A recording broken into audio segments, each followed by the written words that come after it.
शहर की ताज़ा तरीन व खास खबरों के लिए अमरावती मंडल न्यूज़ चैनल को सब्सक्राइब करें तथा बेल आइकन को जरूर दबाएं।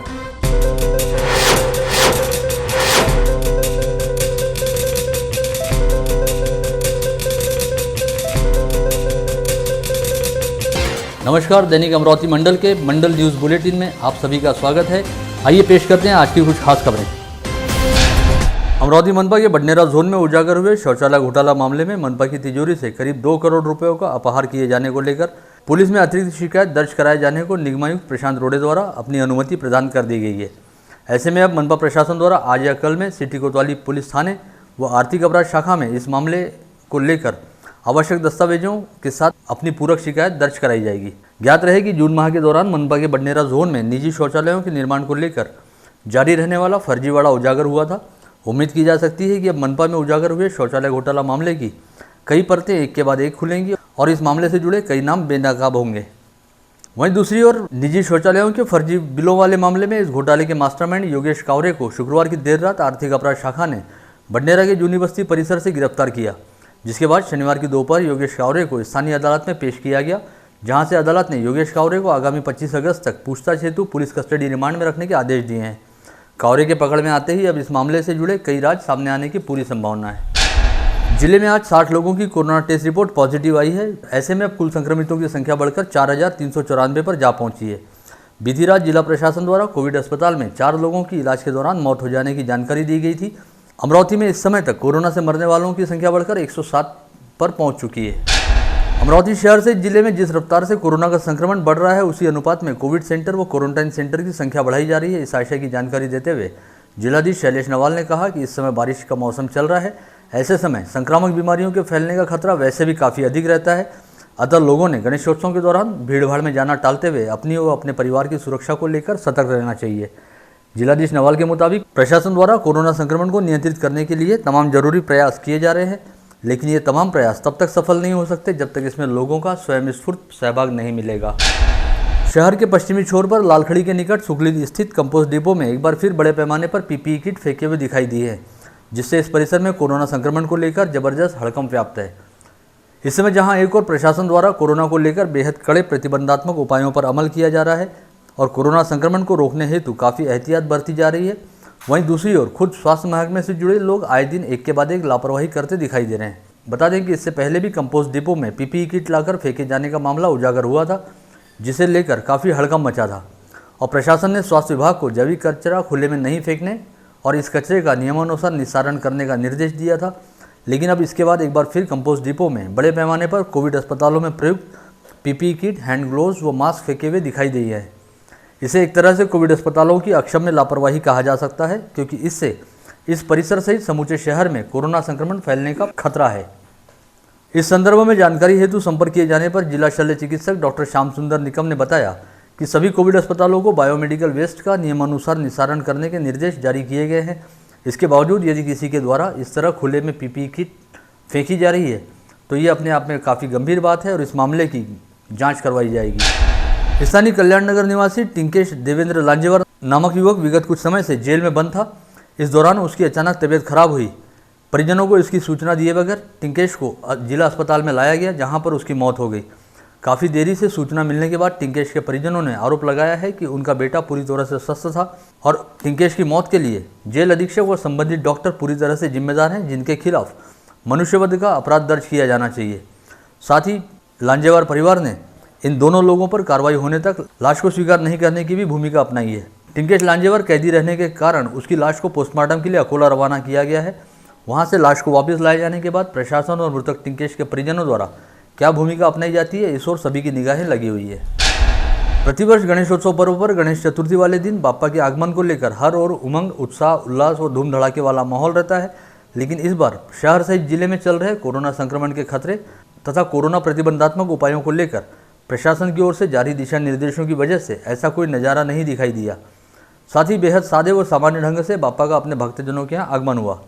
हालांकि तमाम विपरीत हालात के बावजूद बाप्पा के भक्तजनों में हर्षोल्लास की कोई कमी नहीं रही और पूरा दिन शहर की सड़कों पर गणपति बाप्पा मोरया का उद्घोष गुंजायमान रहा। गणेश चतुर्थी पर्व पर शनिवार की सुबह से शहर की सड़कों पर भारी चहल पहल दिखाई दी और मूर्ति विक्रेताओं के यहाँ मूर्तियाँ खरीदने के लिए गणेश भक्तों की भारी भीड़ उमड़ी, जहाँ से मूर्ति खरीदते समय सभी बेहद उत्साह व खुशी वाले माहौल में थे। इस समय कई लोग अपने परिवारों के साथ मूर्ति खरीदने आए थे और बच्चा कंपनी की उमंग सबसे अलग देखने लायक थी। इस बार शहर के सभी सार्वजनिक गणेशोत्सव मंडलों ने सरकारी व प्रशासनिक दिशा निर्देशों को ध्यान में रखते हुए बेहद सादे व सामान्य ढंग से गणेशोत्सव मनाने का फैसला किया। शहर में बड़े ही शानदार व भव्य दिव्य ढंग से गणेशोत्सव मनाने व गणेश स्थापना के अवसर पर विशाल शोभा यात्रा निकालने के लिए विख्यात आज़ाद हिंद गणेशोत्सव मंडल, नीलखंड गणेशोत्सव मंडल, न्यू आज़ाद गणेशोत्सव मंडल, रुक्मिणी गणेशोत्सव मंडल, श्री कृष्ण पेट गणेशोत्सव मंडल तथा टोपेनगर सार्वजनिक गणेशोत्सव मंडल सहित सभी गणेशोत्सव मंडलों ने बड़े ही सादे व सामान्य ढंग से गणेश चतुर्थी पर्व पर गणेश स्थापना की। ज्ञात रहे कि गत वर्ष अमरावती शहर में 471 सार्वजनिक गणेशोत्सव मंडलों द्वारा गणेश स्थापना की गई थी। वहीं इस बार केवल 123 मंडलों द्वारा ही प्रशासन से गणेशोत्सव हेतु अनुमति मांगी गई है। इन सभी मंडलों द्वारा इस वर्ष गणेशोत्सव पर कोई भव्य दिव्य आयोजन नहीं किया जाएगा और भाविक श्रद्धालुओं को घर बैठे गणेश दर्शन कराने हेतु सोशल मीडिया प्लेटफॉर्म के जरिए ऑनलाइन गणेश दर्शन की सुविधा उपलब्ध कराई जाएगी। साथ ही इस 10 दिवसीय गणेशोत्सव के दौरान विभिन्न सामाजिक उपक्रम भी आयोजित किए जाएंगे। परतवाड़ा थाना क्षेत्र के शहरी इलाके में 23 तथा ग्रामीण क्षेत्र में 28 ऐसे कुल 51 मंडलों को प्रशासन द्वारा सार्वजनिक गणेशोत्सव की अनुमति प्रदान की गई। इन सभी गणेशोत्सव मंडलों के पदाधिकारियों को गत रोज ही परतवाड़ा के थानेदार सदानंद मानकर ने एक बैठक बुलाकर गणेशोत्सव के संदर्भ में प्रशासन द्वारा जारी दिशा निर्देशों की जानकारी दी, जिसके बाद शनिवार 22 अगस्त को सभी गणेशोत्सव मंडलों में तमाम नियमों व निर्देशों का पालन करते हुए पूरे विधि विधान के साथ गणेश प्रतिमाओं की स्थापना व प्राण प्रतिष्ठा की गई।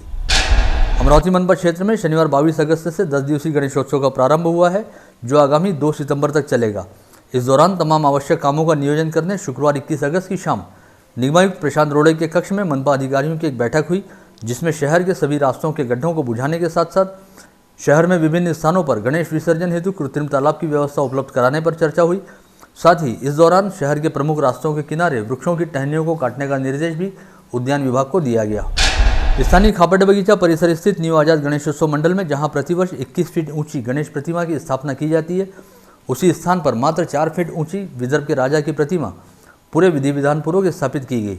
इस समय मंडल के अध्यक्ष व पार्षद दिनेश बूब सहित नीलेश चांडक, पप्पू मनोद, अखिलेश राठी, अमित मोतीवाला, राजू शर्मा, भूषण कोल्हटकर, अंकेश गुप्ता, सौरभ राउत, माणिक खड़से, योगेश बुंदेले, शाकल तिवारी व अजय मुकलकर आदि उपस्थित थे। यंदाचा काळ हा कोरोनाचा काळ आहे, म्हणून अत्यंत साधेपणाने आम्ही गणेशोत्सव साजरा करीत आहोत। गणरायाची 24 फुटाच्या मूर्तीच्या ऐवजी अवघ्या 3 फुटाची मूर्ती या ठिकाणी विराजमान होत आहे, स्थापना होत आहे। मंडळाच्या वतीने दरवर्षी वर्षभर सामाजिक उपक्रम सुरू असतात। यंदासुद्धा नव्याने आम्ही कोविड रुग्ण जे तंदुरुस्त झालेले आहे त्यांना प्लाझ्मा डोनेशनसाठी मोटिवेट करत आहोत, त्यांना तयार करत आहोत आणि अनेक रुग्णांना प्लाझ्मा ज्यांना गरज आहे त्यांना आम्ही देण्याचं कामसुद्धा या माध्यमातून केलेलं आहे।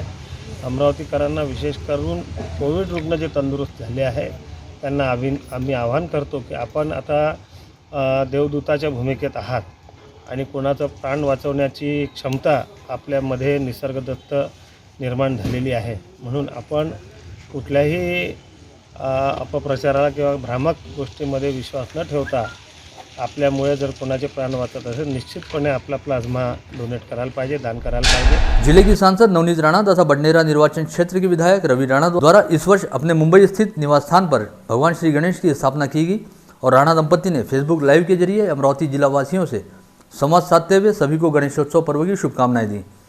कोरोना पॉजिटिव पाए जाने के चलते सांसद नवनीत व विधायक रवि राणा इस समय मुंबई स्थित अपने निवास पर होम आइसोलेशन के तहत रह रहे हैं, जहां पर उन्होंने विधि विधान पूर्वक गणेश स्थापना करते हुए जिलावासियों को गणेशोत्सव की शुभकामनाएं दी हैं। फक्त देवाला बाप्पाला मी प्रार्थना करते, विघ्नहर्ता ज्याला आपण म्हणतो की पूर्ण देशामध्ये हा कोरोनाची महामारीची वॅक्सिन हे आली पाहिजे आणि बरे सगळे लोक याच्यातून मुक्त झाले पाहिजे तेवढी। विगत 3-4 दिनों से मौसम काफी हद तक खुला हुआ है और बारिश अब लगभग रुक रुक कर हो रही है, लेकिन विगत सप्ताह हुई झमाझम बारिश के चलते जिले के सभी बांधों में पानी की जबरदस्त आवक हो रही है और सभी बांधों का जलस्तर शानदार ढंग से बढ़ा हुआ है। इसके तहत अमरावती जिले के सबसे बड़े प्रकल्प अपर वर्धा बांध में 94.37% जल संग्रहण हो चुका है और यहाँ के 3 दरवाजों को 10 सेंटीमीटर तक खोलकर प्रति सेकंड 48 घन मीटर पानी की निकासी की जा रही है। वहीं जिले के मध्यम प्रकल्पों में औसत 61.11 व 84 लघु प्रकल्पों में 69.04% जल संग्रहण हो चुका है। इसके अलावा संभाग के सभी 9 बड़े प्रकल्पों में औसत 85.86, 25 मध्यम प्रकल्पों में 80.69 तथा 477 लघु प्रकल्पों में 71.73% जल संग्रहण हो चुका है। मौसम विभाग की ओर से आज गणेशोत्सव के दिन शनिवार 22 अगस्त को विदर्भ के अधिकांश क्षेत्रों में मूसलाधार व अति मूसलाधार बारिश होने का अनुमान व्यक्त किया गया था। अमरावती शहर में दोपहर 3 बजे तक आसमान पूरी तरह साफ रहा, मगर शाम होते होते तेज बारिश ने दस्तक दी, जिसके चलते बड़े उत्साह के साथ गणपति बापा को ले जा रहे भक्तों को कुछ समय तक दिक्कतों का सामना करना पड़ा। जारी बारिश के मौसम के दौरान अमरावती जिले में 74 और संभाग में 99% पानी बरस चुका है और आगामी 2 दिनों तक बड़ी तेज बारिश होने के आसार मौसम विभाग विशेषज्ञ अनिल बंडा द्वारा व्यक्त किए गए हैं। अमरावती के विधायक सुलभा खोड़के ने जानकारी दी है कि राज्य के विद्युत ग्राहकों को भारी भरकम विद्युत बिलों में राहत दिलाने के लिए सरकार पूरी तरह से कटिबद्ध है और इस संदर्भ में राज्य के उप मुख्यमंत्री तथा वित्त मंत्री अजित पवार के साथ उनकी लगातार चर्चा जारी है। विधायक सुलभा खोड़के ने बताया कि लॉकडाउन के दौरान महावितरण द्वारा दिए गए बिजली बिलों को लेकर राज्य के विद्युत उपभोक्ताओं में जबरदस्त असंतोष व्याप्त है और आरोप लगाया जा रहा है कि महावितरण द्वारा ऊंचे स्लैब में अनाप शनाप राशि के बिल दिए गए हैं। ऐसे में मंत्रिमंडल की पिछले 3-4 बैठकों में इस विषय को लेकर लगातार चर्चा की जा रही है और महावितरण सहित राज्य विद्युत नियामक आयोग से समन्वय साधते हुए राज्य के विद्युत ग्राहकों को बिजली बिलों में राहत देने पर विचार विनिमय किया जा रहा है। शहर के ख्यातनाम चिकित्सक डॉक्टर अरुण हरवाणी को बडनेरा रोड स्थित महेश भवन में कोविड थेरेपी केयर सेंटर शुरू करने के लिए निगमायुक्त प्रशांत रोडे द्वारा अपनी अनुमति प्रदान कर दी गई है। ऐसे में अब यहां पर कोरोना संक्रमित मरीजों को भर्ती करने का काम शुरू किया जाएगा। महेश भवन में शुरू होने जा रहे निजी कोविड अस्पताल में यहाँ के कमरों में 48 बेड की व्यवस्था रहेगी। साथ ही महेश भवन की ऊपरी मंजिल पर 4 से 5 वेंटिलेटर की व्यवस्था होगी और निचली मंजिल स्थित हॉल में 30 बेड का आईसीयू बनाया जाएगा। इस अस्पताल में 24 घंटे 40 से 50 लोगों का स्टाफ मरीजों की सेवा के लिए तैनात रहेगा, जिसमें 10 से 12 डॉक्टरों का समावेश रहेगा। पिछले 4 दिनों के दौरान पेट्रोल के दामों में 60 पैसे प्रति लीटर का उछाल आया है। विगत 18 अगस्त को पेट्रोल के दाम 88 रुपये 90 पैसे प्रति लीटर थे, जो शनिवार 22 अगस्त को बढ़कर 89 रुपये 41 पैसे प्रति लीटर हो गए। वहीं इन 4 दिनों के दौरान डीजल के दाम 81 रुपये 53 पैसे प्रति लीटर की दर पर पूरी तरह से स्थिर हैं। इसी के साथ आज का बुलेटिन यहीं समाप्त होता है। कल दोबारा आप सभी से मुलाकात होगी ऐसे ही कुछ खास खबरों को लेकर। तब तक के लिए नमस्कार।